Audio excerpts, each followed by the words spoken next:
Vamos dar prosseguimento ao nosso mini curso de eletromagnetismo e ondulatória e hoje em especial iremos conversar sobre a lei de Faraday. Bom, a lei de Faraday foi desenvolvida por esse grande físico e químico britânico Michael Faraday, que é um dos principais nomes do eletromagnetismo. A importância dele é assim indescritível. Quão para frente do seu tempo foi Faraday. E em 1831, ele fez 3 experimentos que ficaram marcados para a história, porque esses experimentos revolucionaram a tecnologia. Tudo bem? Revolucionaram a tecnologia. O que Faraday descobriu é extremamente revolucionário, está presente nos carros elétricos, em máquinas elétricas, em Faraday, junto com Lenz, introduziu, trouxe a possibilidade dos freios magnéticos para os trens de levitação. Então, assim, foi realmente revolucionário. E ele fez 3 experimentos. O primeiro experimento que ele fez foi o seguinte, vamos aqui com o laser point. Ele puxou uma espira através de um campo magnético e observou corrente. Então ele pegou um ímã, deixou o ímã parado e puxou uma espira e atravessou uma espira através desse ímã. Observou corrente nessa espira, tudo bem? Ele pensou assim, beleza, eu movi a espira. E se eu mover o ímã e deixar a espira parado? Foi o segundo experimento. Moveu o ímã e deixou a espira parado e moveu o ímã. Observou também o quê? Corrente elétrica. Daí você já dá para estranhar. Precisamos estudar o fluxo magnético que atravessa essa espira, ou que atravessa essa superfície que a espira gera quando ela vai de um instante t até um instante t mais dt. Por quê? Porque esse fluxo magnético, algo relacionado a ele, está gerando corrente elétrica. Pode gerar uma diferença de potencial que gera corrente elétrica? Provavelmente é o mais possível, porque para gerar corrente elétrica, a gente tem que ter uma diferença de potencial ou uma força eletromotriz. Então, assim, tem algo a ver. E é isso que a gente vai estudar na aula de hoje, tudo bem? E o terceiro experimento, para fechar com chave de ouro, ele pegou o ímã e a espira em repouso e ficou alternando a intensidade do campo magnético. Novamente, ele observou corrente elétrica, tudo bem? Então, aí, com certeza tem algo envolvendo o fluxo magnético desse campo, que gerou essa corrente, e a gente vai estudar o fluxo magnético agora nessa aula de hoje, para ver aí qual que é essa relação e por que está gerando corrente elétrica. O resultado um dos fatores mais interessantes dessa série de resultados é que todos obedecem à relatividade. Lembrando que o eletromagnetismo, e depois vamos fazer um mini curso também falando sobre essa saída da teoria eletromagnética para chegar na relatividade especial do Einstein. Vamos fazer um mini curso sobre isso, sim, porque a teoria eletromagnética é o primeiro passo para a teoria da relatividade, tudo bem? Então, vamos ter um mini curso falando sobre isso também. Antes da gente deduzir a lei de Faraday e tentar reconstruir o seu raciocínio em cima disso, vamos a uma revisão de conceitos, em que a gente vai apresentar a força de Lorentz, que é basicamente unir a força elétrica e a força magnética. Cargas elétricas emanam campos elétricos e, se você aproximar outras cargas elétricas, geram forças elétricas. E também sabemos que correntes elétricas, ou seja, cargas elétricas em movimento, geram campos magnéticos e, por consequência, geram forças magnéticas. Então, a força de Lorentz é basicamente a união entre forças elétricas e forças magnéticas.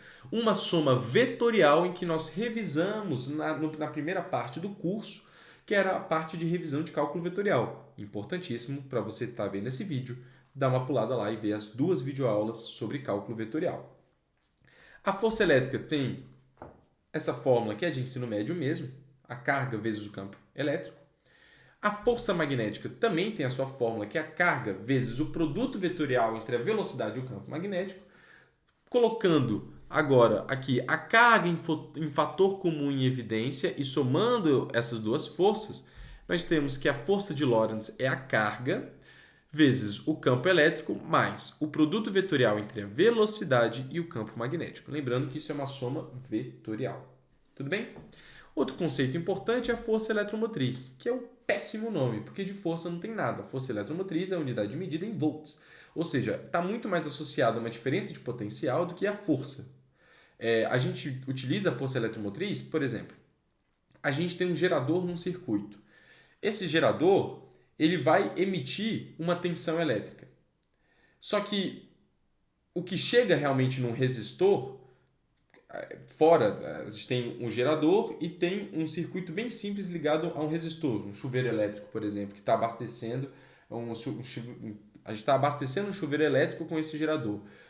Só que, na verdade, a tensão que chega nesse chuveiro elétrico é a tensão que o gerador gera, menos a que ele perde por resistência interna. Essa tensão bruta, vamos dizer assim, é chamada de força eletromotriz. E o cálculo dela é a integral de linha do campo elétrico, que é o mesmo cálculo que a gente usa para calcular potencial elétrico.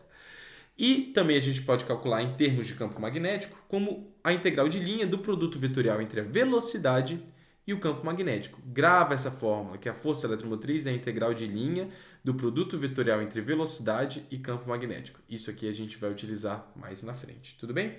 Agora vamos lá para o iPad para a gente conseguir deduzir essa lei de Faraday.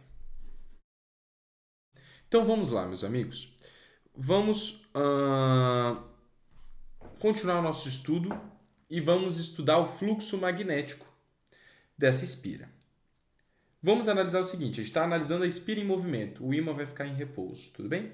Então a espira está no instante t, se desloca com velocidade v para baixo até o instante t mais dt. Então um deslocamento infinitesimal aí. Então o que a gente vai estudar é o fluxo magnético, certo? Então teremos um fluxo magnético no instante t e teremos um fluxo magnético no instante t mais dt.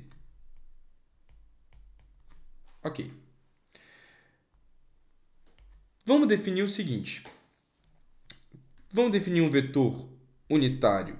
Um vetor infinitesimal, perdão, dl, que é sempre tangencial e tem esse vetor dl presente em toda a espira.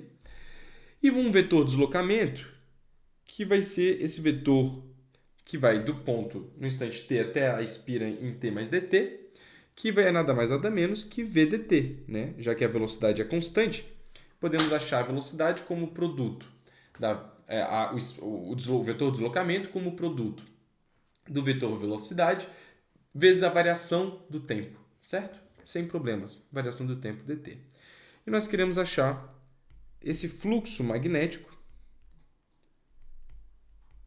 e vamos achar não, mas né, vamos estudar esse fluxo magnético que passa por essa superfície aqui, que é a superfície que a espira a superfície formada pela espira ao se deslocar. Que vai ter, obviamente, um vetor infinitesimal de área ds. Então, quem que é esse vetor? E, primeiro, quem que vai ser esse fluxo líquido sobre essa superfície S gerada? Esse fluxo líquido é nada mais nada menos que o fluxo no instante final, ou seja, no instante t mais dt, menos o fluxo no instante t. Certo? Não é muito difícil de visualizar isso. Agora, uma pergunta válida que fica é: quem é ds? Bom, ds, concordam comigo, meus amigos, que é o produto vetorial. Bom, esse vetor ds é um vetor perpendicular a essa superfície. Então, o vetor ds vai ser o produto vetorial entre v dt e dl, certo? Se eu faço o produto vetorial entre v dt e dl, eu acho esse vetor infinitesimal ds, que representa a área, né? É sempre ortogonal à superfície. Então, o vetor ds, nós sabemos que é v dt vetorial dl. Como esse dt ele não é um vetor, podemos jogar ele para fora do produto vetorial, vai ficar v dl que multiplica dt. Vamos substituir isso então na fórmula aqui do fluxo magnético. E vamos substituir aqui no ds, né? Então vai ficar vetorial, b escalar, v vetorial dl vezes o dt. Isso vai ser igual ao fluxo no instante t mais dt menos o fluxo no instante t. Vou omitir aqui o B para não carregar tanto a anotação, mas obviamente que nós estamos falando sobre fluxo magnético. Ok. O que eu vou fazer? Eu quero arranjar algum jeito...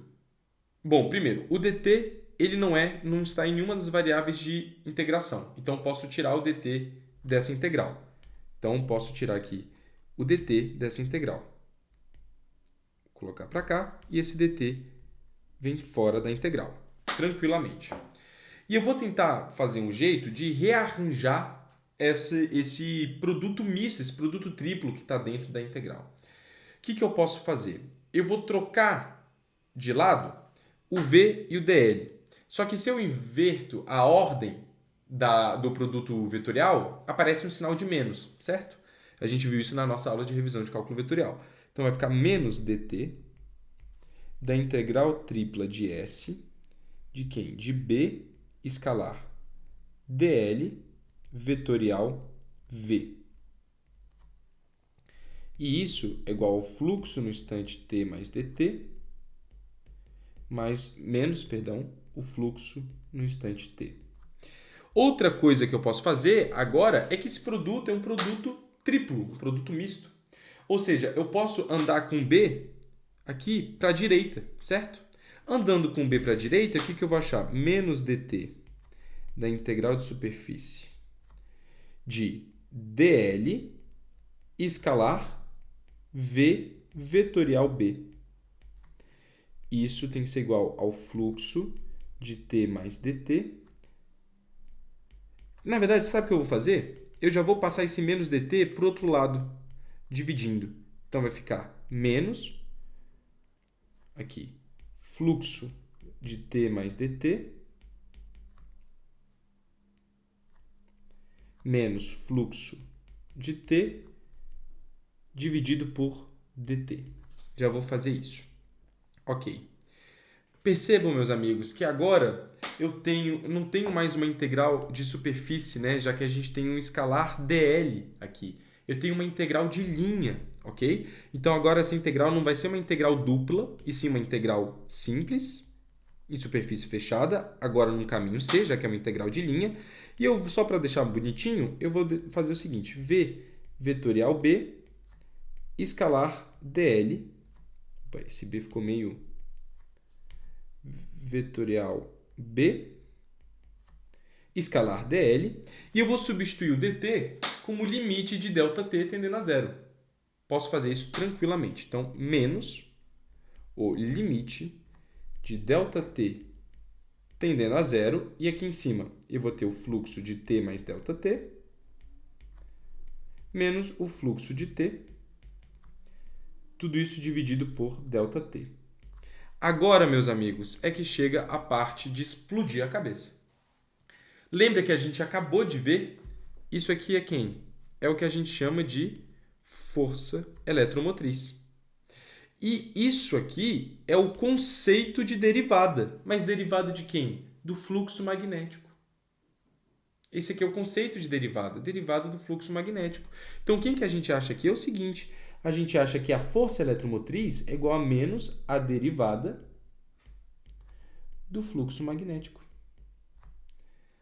Apresento para vocês a lei de Faraday, em que a força eletromotriz é menos a variação do fluxo magnético. Agora tudo faz sentido. Por quê? Eu consigo explicar essa força eletromotriz como R vezes I, ou seja, a resistência da espira vezes a corrente. E a gente acabou de ver que se eu pego esse fluxo magnético e vario ele com o tempo, aparece uma corrente elétrica. É a matemática nos dizendo o que Faraday observou no experimento. Então, para aparecer aquela corrente elétrica na espira, naqueles 3 casos, teve que ter variação temporal do fluxo magnético. E é verdade, quando eu movi a espira, o fluxo magnético estava variando com o tempo, apareceu corrente elétrica. Quando eu movi o ímã, o fluxo magnético estava variando com o tempo, apareceu corrente elétrica. E quando eu deixo os dois parados e fico alternando a intensidade do campo magnético, o fluxo magnético está variando com o tempo. Apareceu corrente elétrica. E por que apareceu corrente elétrica? Porque ao variar o fluxo magnético com o tempo, eu gero força eletromotriz. Agora você percebe a beleza e genialidade disso? Porque não é mais o Faraday olhando o experimento. É a matemática nos contando o que acontece. Então está comprovado em cartório assinado pelas leis da física que ao variar fluxos magnéticos com o tempo, eu gero força eletromotriz, por consequência, eu gero a famosa corrente induzida. Tudo bem? E isso é lindo demais. Agora vamos voltar para os slides para a gente continuar dissertando sobre esse assunto. Então vamos lá. Acabamos de achar um resultado sensacional. A força eletromotriz, vou até pegar aqui meu laser point, a força eletromotriz, epsilon, é igual a menos a derivada do fluxo magnético com relação ao tempo. Ou seja, toda aquela explicação que eu já fiz. Vamos substituir o fluxo magnético pela integral de fluxo. O que nós vamos gerar?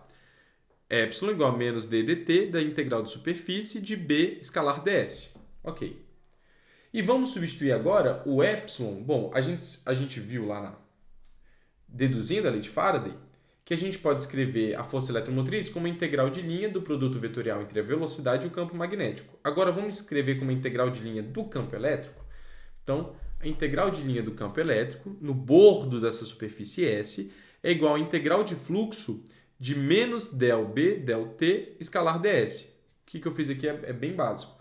Derivada ordinária fora da integral passa para dentro como uma derivada parcial e como o ds não tem variáveis temporais, a gente assume que o B é quem varia com o tempo, portanto, a gente só vai derivar com relação a B. Tudo bem?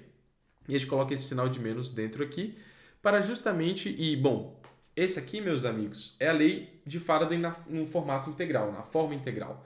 E daí você já consegue observar que campos elétricos induzem campos magnéticos. Já é uma forma de observar isso. Tudo bem? Mas para observar isso, sem dúvida nenhuma, porque a gente já aprendeu uma coisa com a lei de Faraday que é completamente genial. Variações do fluxo magnético com o tempo geram força eletromotriz, portanto, geram corrente elétrica. Ok. Genial. Mas agora nós vamos ver algo mais interessante ainda, e para isso nós vamos precisar do nosso amigo Stokes. Vamos usar o teorema de Stokes nessa integral de linha aqui, que vai ser a integral de superfície do rotacional do campo elétrico. Certo? Eu consigo reescrever uma integral de linha como uma integral de superfície do rotacional. E aí nós vamos cair na lei de Faraday na forma diferencial, igualando a integral de linha utilizado depois de utilizar o teorema de Stokes, vira uma integral de superfície do rotacional. Como essas duas integrais são iguais, eu posso igualar os integrandos. Portanto, o rotacional do campo elétrico é igual a menos variação do campo magnético com relação ao tempo. Olha, é um dos resultados mais bonitos da física. Quer dizer que o campo elétrico gera campos magnéticos, induzem campos magnéticos, variando com o tempo. Como assim, né? Bom, rotacional é uma densidade de circulação. Então a gente, com certeza, para gerar isso, temos um campo elétrico circulando, no sentido anti-horário, certo? Está aqui circulando no sentido anti-horário. Através dessa circulação, a gente tem um vetor que é o rotacional, certo? Então, nessa circulação, a gente consegue representar o vetor do rotacional, só que no caso aí para cima, né? Fazendo a regra da mão direita, já que é um produto vetorial, a gente pode usar. Então, rotacional do campo elétrico está aí. Só que a gente viu que esse rotacional desse campo elétrico, esse rotacional aqui, ele é menos a variação temporal do campo magnético. Então, eu posso pegar essa mesma circulação do campo elétrico e jogar esse vetor aqui para baixo, que é o rotacional. E quem é ele? É menos a variação, é o campo magnético variando com o tempo. Olha que bonito. eu tenho campo elétrico circulando e a partir do momento que esse campo elétrico circula, eu gero um campo magnético variando com o tempo. Portanto, circulações do campo elétrico, campos elétricos, induzem campos magnéticos variando com o tempo. Esse é o primeiro vestígio, é o primeiro sinal de que existe ondas eletromagnéticas. É o primeiro sinal. Por quê? Eu tenho um campo elétrico circulando. Desse campo elétrico gera um campo magnético, variando com o tempo.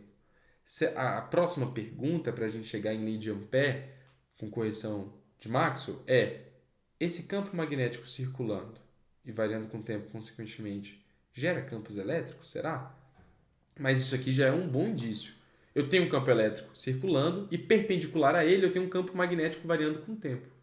Ou seja, campos elétricos estão induzindo campos magnéticos. Isso é lindo demais. Tudo bem?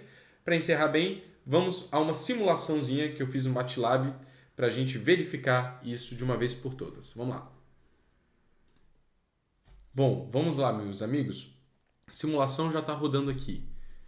Já estamos a 6 segundos rodando essa simulação. E é o seguinte, perceba, o campo elétrico está circulando aqui, está circulando. E por ele circular, observe aqui em cima um campo magnético variando com o tempo.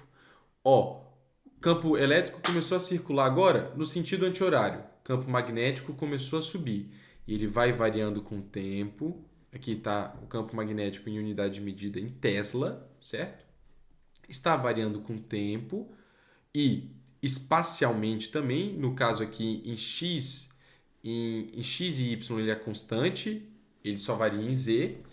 E daí, quando ele chega aqui no topo, o campo elétrico já está mudando, já vai mudar aqui de orientação, vai começar a circular no sentido horário, e daí o campo magnético vai começar a variar agora para baixo, entendeu? Então, aí estou colocando uma maneira visual de vocês enxergarem que o campo elétrico está circulando e o campo magnético está variando com o tempo.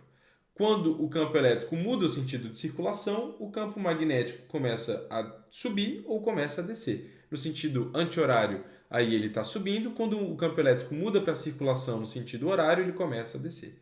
É isso, meus amigos. Muito obrigado pela atenção de vocês e até um próximo vídeo.